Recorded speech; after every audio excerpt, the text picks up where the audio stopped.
I've built dozens of no-till garden beds over the past 8 years, and I usually stick to the same method. I tarp the area for a year, grow a cover crop, crimp it down as a sheet mulch, and then I add a deep compost mulch layer in the beds with wood chips in the walkways. But this time I wanted to do things a little differently. I set out to build a permanent, no-till raised bed system. Something that could create a living soil, bring the beds up to a more comfortable working height for easier planting, harvesting, and weeding, and give water a place to drain off into the walkways and away from the garden instead of pooling in the beds or washing them out. In this video, I'm going to show you exactly how I built the ultimate no-till permanent raised bed garden. I'm taking you back to where it all started, over a year ago, when this field was nothing but weeds. I'll show you how I got permission to use the land even though I don't own it, and I'll walk you through a year's worth of planning, prepping, and building step by step as we transformed this weedy field into a fully functioning no-till garden. You'll see how I prepared the site and what I added to build a living soil from day one, and the one-time process I used to shape the raised beds before transitioning to a long-term no-till system. I'll show you how we laid out the garden, added amendments, protected it from critters like deer, rabbits, and groundhogs using solar-powered electric netting from Premier One Supplies, the same fencing I've used for years to protect all my gardens, and set up irrigation to make it efficient and productive. I'll also share what I planted this season and how we'll wrap things up with a fall cover crop that sets us up for an even better crop next year. If you've ever wondered how to build a resilient, low-maintenance garden that can thrive for years to come, this is the video for you. Hey, what's up everyone? Welcome back to Chef's Harvest Farm. If you're new here, I'm Chef Mikey. I'm a former executive chef, turned urban farmer, and I grow organic vegetables for local chefs and restaurants here in Knoxville, Tennessee. I've been leasing this property for about 18 months now, and the upper garden was already a market garden. I just took it over and brought it up to my standards. But this plot down here was a completely different story. When I first saw it, it was a wall of overgrowth, 6 feet tall with wild blackberries, poison ivy, and just about every invasive weed you could imagine. But what I saw was a blank canvas. Then about a year ago, the property owner came through with his tractor and brush hogged the whole field.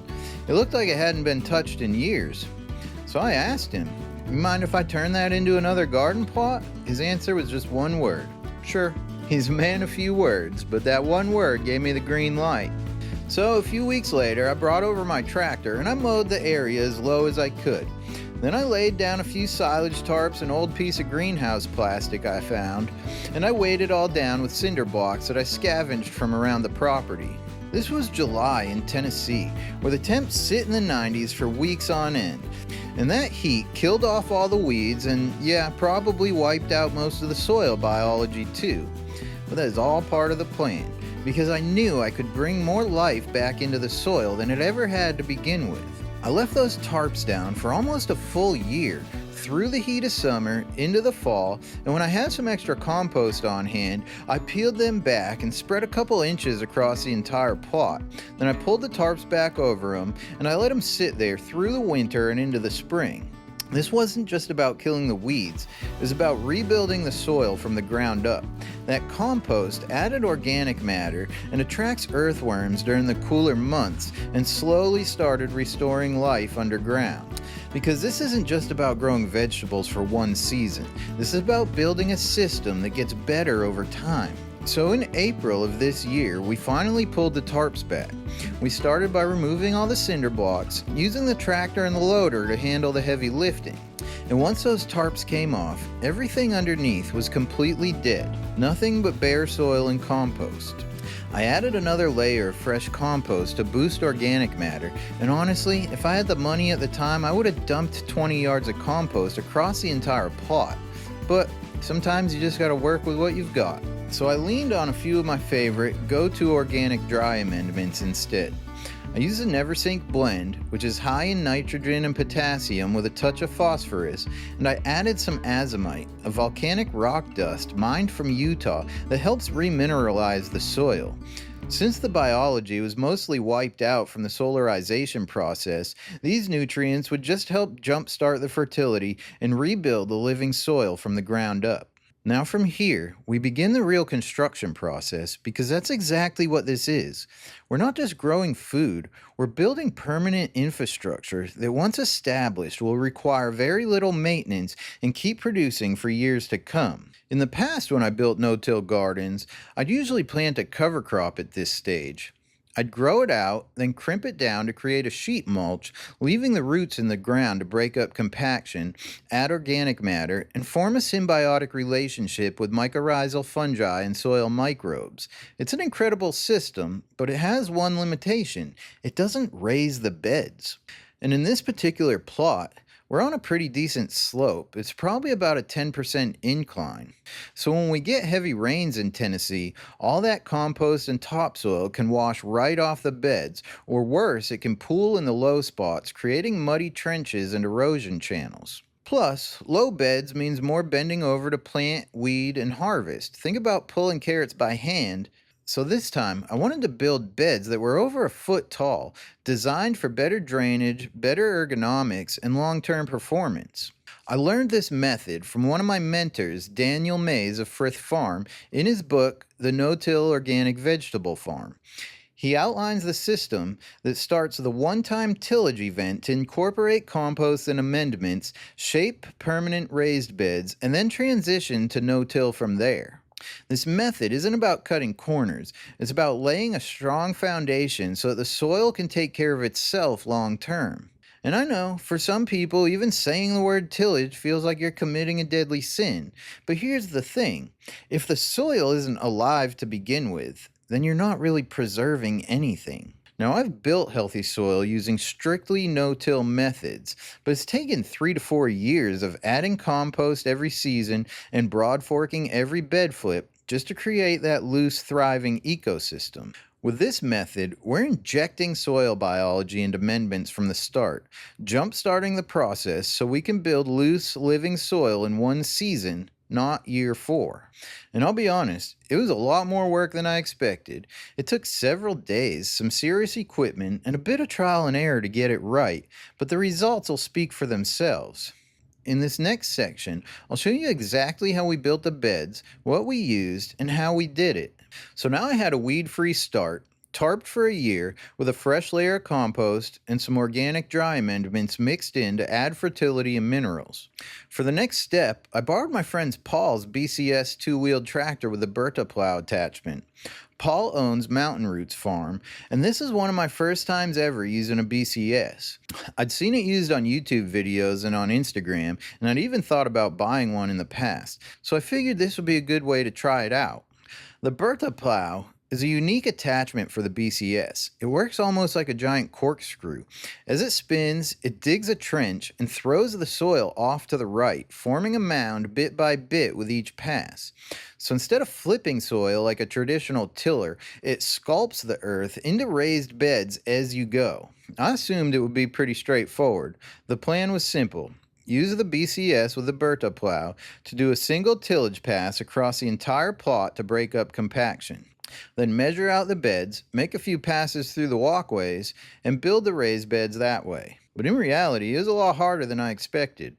There were big roots in the soil, hidden rocks, and the tractor itself is a beast. It's physically demanding to operate. You have to constantly hold down the clutch and the drive levers, which literally made my hands ache, and the machine jerks hard if it catches on something. Turning it around at the end of each bed took a ton of space, and trying to keep straight lines was definitely a challenge. I just tied a rope between 2 tomato stakes at either end of the bed to help guide me with straight lines, and focused on building solid, consistent shape. I made several passes around each bed in a kind of circular pattern, slowly building up the height of the beds and defining the trenches in the walkways. Each bed took me a couple hours to shape. I've got 2 farms to manage, so back at the home base farm, I had over 1,000 pepper plants and hundreds of tomato plants in the nursery that needed daily care and watering, so I couldn't stay here all day. All told, it took me several days to build the beds, and I held on to Paul's BCS for about 3 to 4 weeks while I chipped away at it between everything else I had going on. Now, one of the major downsides of tillage is that it triggers a flush of weeds. The action of tilling brings buried weed seeds up to the surface where they suddenly have access to light, air, and moisture so they can germinate like crazy. This is exactly why conventional agriculture relies on heavy tillage, immediately followed by herbicide applications, and then continuous use of synthetic fertilizers to compensate for the degraded soil biology. But since we're building an organic living soil, we handle this a little differently. Once all the beds were formed, the very next step was to pull the tarps back over the entire plot. You want the soil to be moist when you do this, so the trapped in humidity encourages those newly exposed weed seeds to germinate. But without light or ventilation, they quickly die off under the heat of the tarp. I left the tarps in place for about another 3 to 4 weeks. And this gave those weed seeds time to sprout and die off, leaving us with a clean, weed-free start before moving on to the next steps. After a few weeks, we pulled back the tarps, and any surviving weeds underneath, usually just a few stubborn ones, we either hoed out or pulled them out by hand. Then we grabbed shovels and rakes, went bed by bed, scooping loose soil from the walkways and throwing it back to the tops of the beds. Once the sides were shaped up, we used rakes and smoothed out the tops of each bed, creating a flat finished surface ready for compost, wood chip walkways, irrigation, and planting. Next, I loaded up my subcompact tractor and brought it over to the leased property, always using the tractor to do the heavy lifting when it comes to filling wheelbarrows. We started by mulching the walkways with 4 to 6 inches of wood chips. This helped fill in the trenches and brought the walkways closer to the height of the raised beds, making it easier to work across the plot. The mulch also serves multiple purposes. It smothers out weed seeds, retains moisture, controls erosion, and gives us a clean, solid surface to walk on so we're not walking through mud every time it rains. Once the walkways were mulched, we moved on to the beds. We top dressed each one with about 6 inches deep of compost, dumping it right on top and letting it cascade over the sides of the bed, completely smothering the bed's surface. This compost layer helps suppress weed seeds, feed soil microbes, and add long-term fertility, allowing us to build that living soil that we're aiming for without relying on synthetic fertilizers or chemicals. After spreading the compost, we used rakes to smooth it out and evenly cover each bed, making sure every inch of soil is blanketed. One of the core principles of no-till gardening is this: never leave the soil exposed. Because when you're building a living soil, you're also building a protective ecosystem. We want to shield that biology from the harsh rays of the sun, from the wind that dries it out, and from the rain that causes erosion. Instead, every time it rains or the irrigation runs, it gently pushes nutrients and soil biology from the compost down into the root zone. Meanwhile, the compost acts as a protective mulch, feeding the soil, protecting it from the elements, and keeping weed pressure down. This is how we set the foundation for a no-till system that only gets better with time. Less weeding, less erosion, better yields, and better soil year after year. Now, my original goal was to get this all done earlier in the season or even last fall, so I could plant a cover crop at this stage. But time just got away from me between managing the two properties and keeping up with spring plantings. I just couldn't make it happen. So I pivoted and decided to plant a cash crop of winter squash right away. The plan now is to harvest the squash this season, then follow it up with an overwintered cover crop to continue feeding the soil. That cover crop will act as a sheet mulch, its roots staying in the ground all winter, feeding the soil microbes and protecting the beds. So we're all set up for next summer's pepper plantings, which we're planning for this plot next season. So if you're not already subscribed, make sure you hit that button so you don't miss out on how we maintain this plot as a living no-till system year-round. I direct seeded the squash, planting about double the amount of seeds that I actually needed. Then I brought down a set of Netafim sprinklers that I had on the top section of the garden. Since we're growing peppers up there on the drip irrigation this year, we no longer need the overhead system there, so I repurposed it for this new plot. These Netafim sprinklers are super easy to set up. I have a separate video that walks you through exactly how they work and why they're my go-to overhead irrigation system. I'll leave a link in the description if you want to check out that video. To get everything running, I just laid a 3/4 inch mainline tubing down the center of a couple of the walkways and hooked it up to the water source with a timer. I set the timer to run for about 30 minutes a day just to get the seeds germinated. And it didn't take long, less than a week before the first seedlings started to pop through the compost. Then a couple of weeks later, I came back and I thinned out the plantings to just about one squash plant every 3 to 4 feet. It's not perfect, but we've built a solid foundation, and that's what matters the most here, because building living soil takes time. This plot I lease is about an acre of land that my friend lets me grow on. It's a small section of his 80-acre homestead tucked inside the Knoxville, Tennessee urban wilderness. And while the space is beautiful, it's also wild. There's about a dozen farm dogs that run through here, plus deer, groundhogs, rabbits, and probably even bears. So protecting my crop is a non-negotiable. I've learned the hard way over the years, never start a garden without a fence. So the final step to building this plot was setting up a fencing system to keep out the critters and my furry friends who I love just a little more when they're on the other side of the fence.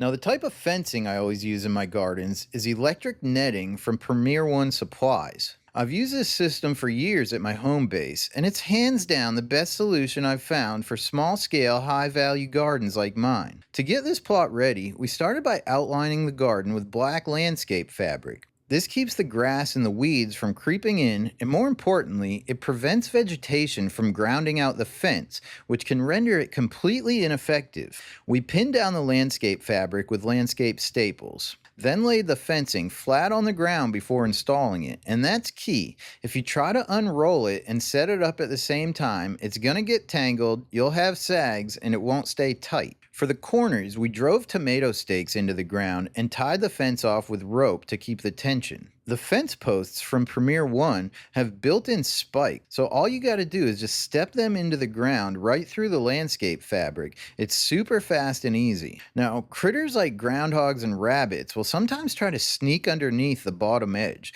especially because the lowest strand is not electrified. To stop that, I use landscape pins and I pin down the fence directly to the ground, and that solved the groundhog problem entirely. Rabbits can sometimes jump through the larger openings in the mesh above, and in the past I've zip-tied deer netting over those to block them. And that works, but on this plot I'm mostly concerned about dogs, deer, and groundhogs. And yes, these fences are only 60 inches tall, so technically a deer could jump them. But in my experience, they don't. They usually walk up, sniff around, touch the fence, and then they get zapped and they never come back. It cost me about $1,200 to fence in this entire plot, and I know that might sound like a lot, especially if you're just getting started. And this winter squash planting might only bring me around $2,500 in revenue. It's not a big money maker. I'm not going to get rich off this crop. But if a few deer get in there and eat it, I'll lose everything.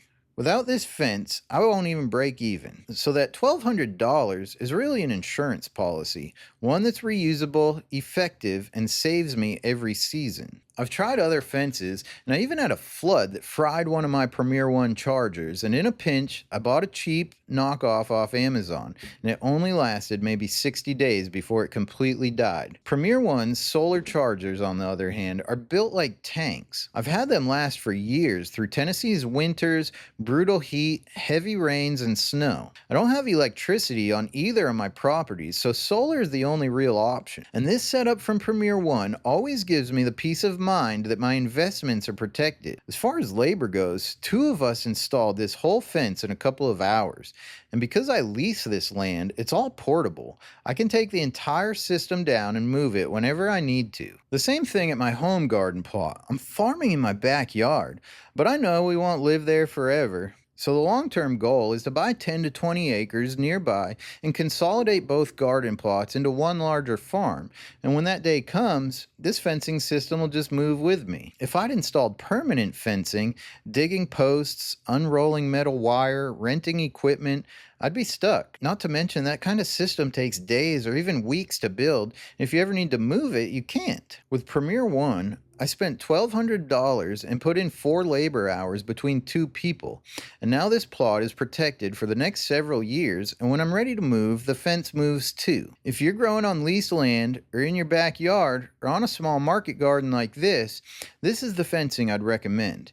It's effective, reusable, simple to install, and it works. I'll leave a link to Premier One's electric fencing in the description so you can check it out for yourself. I hope this information was useful, and I'll see y'all in the next one.